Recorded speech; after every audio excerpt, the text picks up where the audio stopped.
All right, so let's talk a little bit about this Wisconsin performance. Johnny Davis put together one of the, I think, the most impressive individual performances that we're going to see this season. One of the most impressive in a while.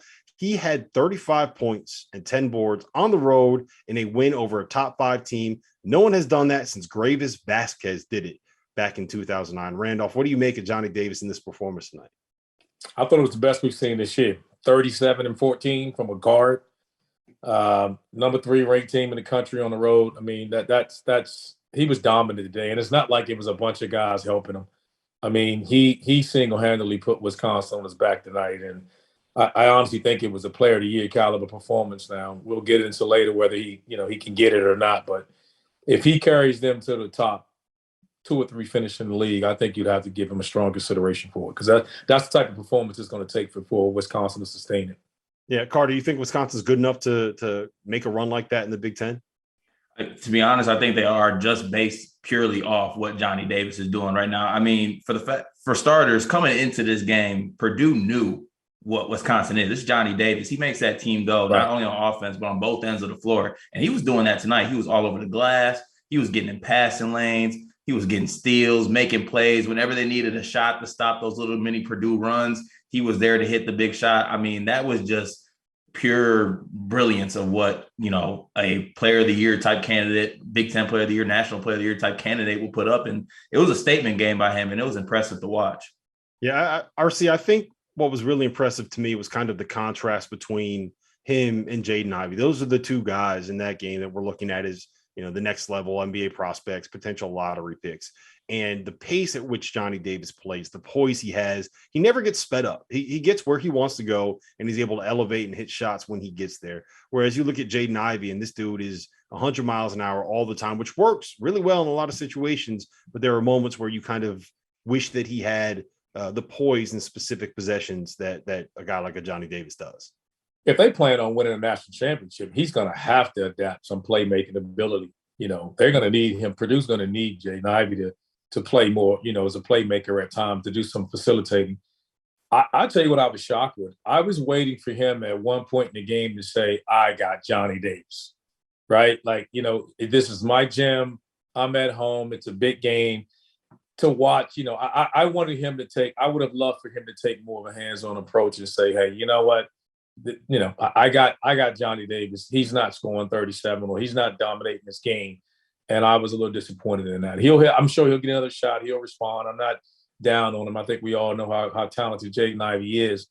But considering you knew coming into this game that was the guy, I thought he would take more of a hands-on approach. Like, hey, he's not doing this in my building, and he didn't tonight. Yeah, the only thing I would say is that he was in foul trouble. I think he had 2 in like the first. He did early. And then picked up his 3rd early in the second half. But you're right. Like there's comes a certain point when you have to say no, that's not happening here. You're not doing because that. Even late in the game, I get it early, but late in the game, Johnny Davis took over the game. Like he stuck the daggers in. Yeah, he took the game over. So I mean, I get he was in foul trouble, but when it mattered, and I get at times Purdue, you may not want him on him for foul trouble, but the last 5 minutes of the game, you had 3. You got to step up and you got to take that matchup on. Yeah, Carter, I remember in the North Carolina game, I think it was the North Carolina game, might have been the Villanova game, where Jaden Ivey, down the stretch, 5 minutes left, they were down in that game. He's getting the and ones. He's looking to the crowd. He's like, this is my shit. Like, this is my time to shine. And he's letting everybody know. And you were kind of just waiting for that moment in this game. Like RC said, there was foul trouble. There was things like that. But mentally, Jaden Ivey strikes me as a guy who, if I'm just looking at it from the outside looking in, he's a big-time player. He likes to make big-time plays. He's an alpha. He wants to shine. He wants everything, to kind of, make him look like he is the big-time player that he is. So in that moment, there's an opportunity for you to step up and you let somebody else come into your arena and show you up. It wasn't just you versus him, but, he showed him up tonight and he was the best player on the floor. So, it's things like that you want to see out of Jaden Ivey down the stretch. But obviously foul trouble did hamper him in this game.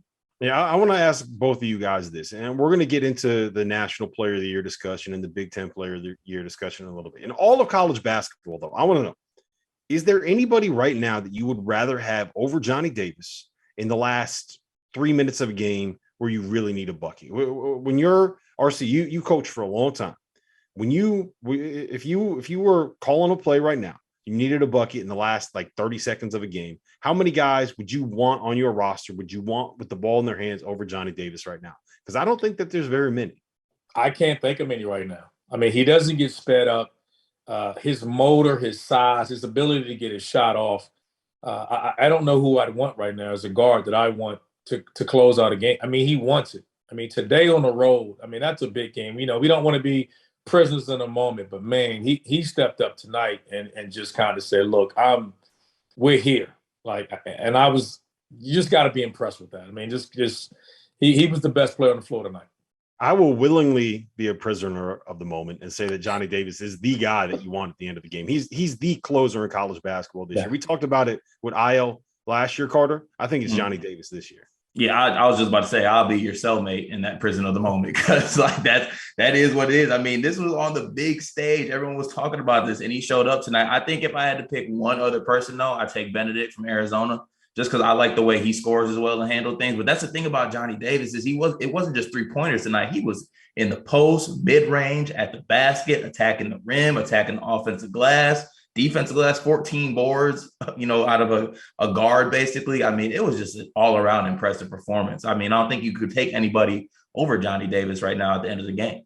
But one thing I will say I think is going to happen to him again is that people's going to go into games now, and it's just not going to let them get it. They're going to say someone else has to beat us. And that's what scares me about Wisconsin, is that you're going to go in and scheme and say, look, we may lose, but we can't let Johnny Davis beat us.